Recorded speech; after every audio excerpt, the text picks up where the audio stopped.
there's a sort of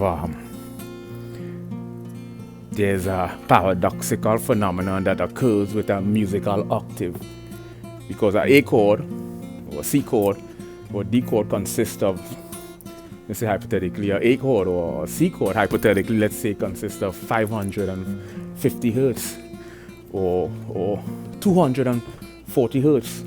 We say an A chord consists of 440 hertz. So when you double the 440 hertz, you get 880 hertz. That constitutes an octave. Why we hear octave?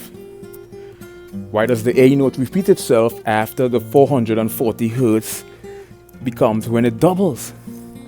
So that's a octave. That's a paradox in music.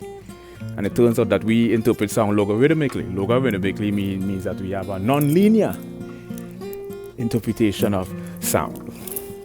We